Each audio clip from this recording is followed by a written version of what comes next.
여러분, 혹시 아침에 갑자기 한쪽 눈이 흐릿해진 적 있으신가요? 잠깐 손발이 저려서 이상하다 싶었지만 금세 괜찮아져서 대수롭지 않게 넘긴 적은 없으신가요? 사실 이런 순간들이 바로 뇌졸중의 조용한 경고일 수 있습니다. 많은 분들이 뇌졸중은 갑자기 쓰러지는 것만 떠올리시지만 실제로는 우리 몸이 미리 신호를 보내줍니다. 문제는 그 신호를 놓치고 지나친다는 거죠. 오늘은 제가 진료실에서 직접 경험했던 사례와 함께 우리가 절대 무시해서는 안 될 뇌졸중 전조 증상 5가지를 풀어드리겠습니다. 먼저 기억하실 게 있습니다. 뇌졸중은 시간 싸움입니다. 몇 분만 늦어도 뇌세포 수백만 개가 손상된다고 알려져 있습니다. 그런데 한 어르신은 2달 전부터 계속 한쪽 눈이 흐려지고 말이 꼬이는 순간이 있었지만 나이 들어서 그런가 보다 하고 넘기셨습니다. 결국 응급실에 실려 오셨을 때는 이미 큰 뇌경색이 진행된 상태였죠. 이 이야기를 들으시면 나도 혹시 그동안 가볍게 넘긴 증상이 있었나 하고 떠올리실 겁니다. 바로 그 순간이 중요합니다. 첫 번째 신호는 갑작스러운 시각 이상입니다. 두 눈이 아니라 한쪽 눈만 번쩍거리거나 안개 낀 듯 뿌옇게 보이는 경우가 많습니다. 흔히 피곤해서 그렇다고 생각하시지만 사실은 뇌로 가는 혈류가 잠깐 막히면서 생기는 일일 수 있습니다. 제 환자 중 한 분은 책을 읽다가 글자가 순간적으로 사라지는 경험을 하셨는데 그냥 눈피로라 여겼습니다. 하지만 검사해보니 이미 경동맥이 심하게 좁아져 있었죠. 두 번째 신호는 말이 꼬이거나 갑자기 단어가 잘 떠오르지 않는 순간입니다. 우리는 흔히 건망증이 심해졌다고 생각하지만 순간적으로 뇌의 언어 중추가 혈액을 충분히 공급받지 못해 생기는 현상일 수 있습니다. 제가 만났던 60대 여성 환자분은 전화를 받으면서 자기 이름조차 바로 말하지 못했습니다. 가족들은 그냥 깜빡한 줄 알았지만 사실은 미니 뇌졸중, 즉 일과성 허혈 발작의 전형적인 모습이었습니다. 여기서 많은 분들이 착각하십니다. 금방 괜찮아졌으니 문제없다는 생각 말이죠. 하지만 그 순간이 바로 큰 뇌졸중으로 이어질 수 있는 경고음입니다. 자동차에서 빨간 경고등이 켜졌는데 시동이 꺼지지 않았다고 그냥 몰고 다니는 것과 같은 겁니다. 세 번째 신호는 몸의 한쪽이 갑자기 힘이 빠지는 느낌입니다. 물건을 잡으려다 놓친다든지 계단을 오르는데 한쪽 다리가 휘청거리는 경험 말입니다. 실제로 70대 남성 환자분은 밥을 먹다가 젓가락을 자꾸 떨어뜨려서 손에 힘이 없나 싶었는데 그게 바로 뇌졸중이 시작되려는 신호였습니다. 제가 지금 말씀드린 증상들 혹시라도 떠오르는 경험이 있으신가요? 만약 그렇다면 절대 그냥 넘기지 마셔야 합니다. 여러분, 제 이야기가 도움이 된다면 지금 구독과 좋아요 눌러주시면 좋겠습니다. 앞으로도 이런 중요한 건강 정보를 놓치지 않고 받아보실 수 있습니다. 이제 이어서 4번째, 5번째 신호까지 풀어드리겠습니다. 그리고 많은 분들이 오해하시는 두통에 대한 진실도 꼭 짚어드리겠습니다. 끝까지 함께 들어보시면 단순히 지식이 아니라 실제로 목숨을 지키는 무기가 될 겁니다. 4번째 신호는 갑작스러운 어지럼증입니다. 보통 어르신들은 빈혈이 있나 피곤해서 그런가 하고 넘기시지만 실제로는 뇌의 균형을 잡아주는 부위에 혈류가 일시적으로 부족해 생기는 경우가 많습니다. 어떤 환자분은 아침에 일어나자마자 방 안이 빙빙 도는 느낌을 받았습니다. 가족들은 어지럼증 약 하나 먹고 쉬자고 했지만 다행히 근처 병원에서 바로 MRI를 찍으면서 작은 뇌경색을 발견할 수 있었습니다. 만약 그냥 쉬었다면 며칠 안에 큰 뇌졸중으로 번졌을 가능성이 컸습니다. 5번째 신호는 갑작스러운 심한 두통입니다. 그런데 여기서 많은 분들이 착각하십니다. 나는 원래 편두통이 있다, 스트레스 받아서 머리가 아픈 거다 하고 스스로 결론을 내리죠. 하지만 뇌졸중과 관련된 두통은 평소와는 전혀 다른 양상으로 나타납니다. 갑자기 머리를 망치로 때린 듯, 인생에서 가장 심한 두통이라는 표현을 쓸 정도의 통증이 특징입니다. 한 50대 환자분은 머리가 갑자기 터질 것 같았다 라고 표현했는데 결국 뇌출혈이 시작된 신호였습니다. 이쯤에서 제가 꼭 말씀드리고 싶은 게 있습니다. 많은 분들이 두통은 젊은 사람들 병이라고, 뇌졸중은 그냥 쓰러지면서 발견되는 병이라고 생각하시죠. 하지만 사실은 그렇지 않습니다. 뇌졸중의 전조 증상은 짧게 스쳐 지나가기도 하고 다시 괜찮아지기도 하기 때문에 오히려 더 위험합니다. 우리가 무심코 넘기면 뇌는 이미 조용히 손상되고 있다는 사실을 꼭 기억하셔야 합니다. 저는 진료실에서 수없이 환자분들을 만나면서 공통점을 발견했습니다. 바로 조금 더 일찍 왔더라면 하는 후회입니다. 한 60대 여성분은 말씀을 하다가 갑자기 말끝이 흐려지고 입술이 한쪽으로 살짝 처지는 모습을 가족들이 보셨습니다. 하지만 그때는 금세 회복돼서 그냥 피곤해서 그렇다고 생각했습니다. 결국 며칠 뒤 응급실로 실려 오셨을 때는 이미 오른쪽 팔다리를 전혀 움직이지 못하는 상태였습니다. 가족들은 눈물을 흘리며 그때 바로 병원에 갔어야 했는데 라고 후회하셨습니다. 여러분, 우리가 기억해야 할 것은 잠깐이라도 이상했다면 반드시 병원에 가야 한다는 사실입니다. 특히 뇌혈관 질환은 예방이 절대적으로 중요합니다. 건강검진에서 경동맥 초음파, 뇌 MRI, 혈압과 혈당 관리까지 미리 챙기는 것이 내 삶을 지키는 방법입니다. 여기서 잠시 제가 드리고 싶은 부탁이 있습니다.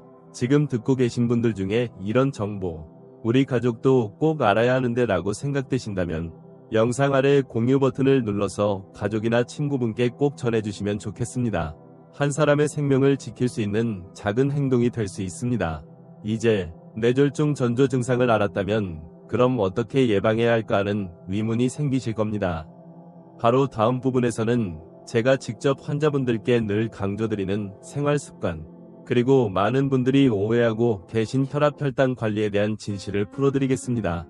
끝까지 들어보시면 오늘 영상이 단순한 지식 전달을 넘어서 실제로 행동으로 옮길 수 있는 힘이 되실 겁니다. 여러분, 뇌졸중을 예방하는 가장 큰 무기는 약이 아니라 생활습관입니다. 그런데 많은 분들이 나는 약만 잘 챙겨 먹으면 된다고 생각하시죠. 사실 이것이 큰 오해입니다. 약은 어디까지나 보조수단일 뿐, 뇌혈관을 튼튼하게 지키는 건 우리가 매일 하는 작은 선택들입니다. 첫째, 혈압 관리입니다. 고혈압은 뇌졸중의 가장 큰 원인입니다. 그런데 나는 혈압이 조금 높아도 증상이 없으니 괜찮다고 생각하는 분들이 많습니다. 하지만 고혈압은 조용한 살인자라고 불립니다. 증상이 없어도 뇌혈관은 서서히 손상되고 있습니다.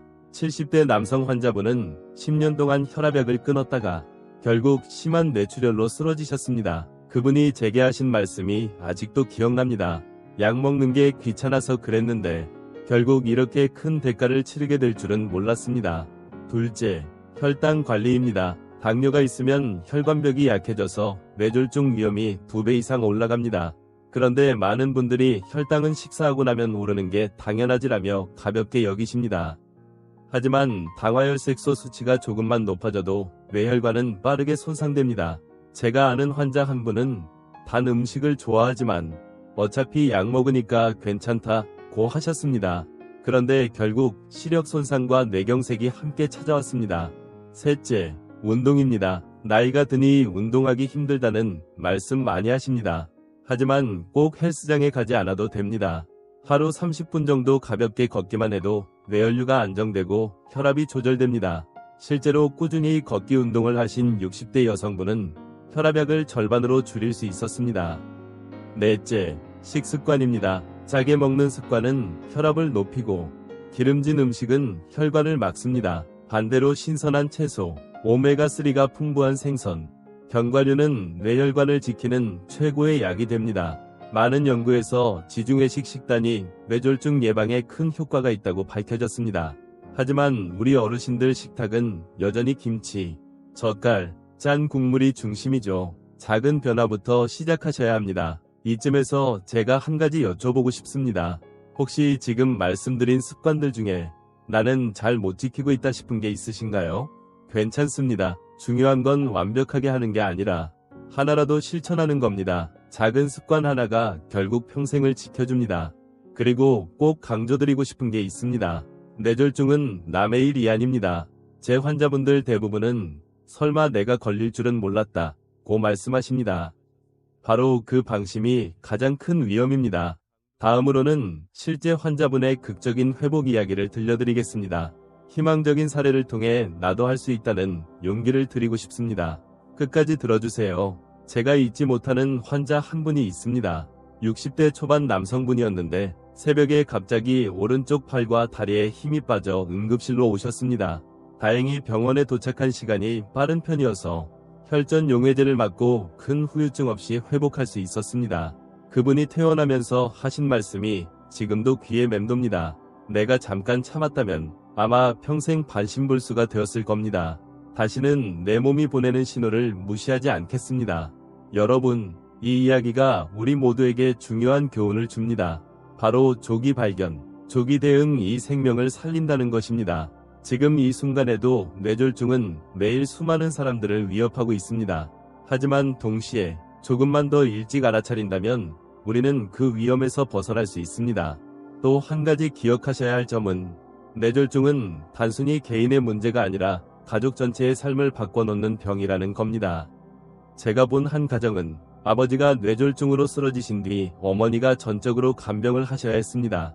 가족 모두의 삶이 무너졌습니다. 반대로 초기에 신호를 알아차리고 병원에 빨리 온 분들은 다시 일상으로 돌아가서 손자 손녀와 즐겁게 시간을 보내고 계십니다. 이제 선택은 우리에게 달려 있습니다. 몸이 보내는 작은 신호를 무시할지 아니면 귀 기울이고 행동할지 말입니다. 오늘 제가 전해드린 5가지 전조 증상 꼭 기억하시고 주변 분들과도 나누어 주시길 부탁드립니다. 여러분, 혹시 이 영상을 보시면서 나도 건강검진을 미뤄서는 안 되겠다, 내 생활 습관을 바꿔야겠다는 생각이 드셨나요? 그렇다면 지금이 바로 시작할 때입니다.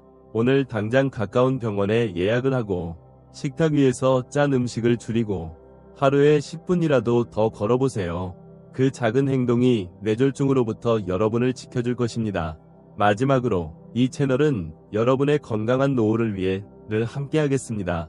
혹시 도움이 되셨다면 구독과 좋아요 눌러주시면 앞으로도 중요한 건강 정보를 빠짐없이 받아보실 수 있습니다. 댓글로 궁금한 점이나 경험을 나눠주시면 다른 분들에게도 큰 힘이 될 겁니다. 저는 언제나 여러분 편에 서서 말씀드리고 싶습니다.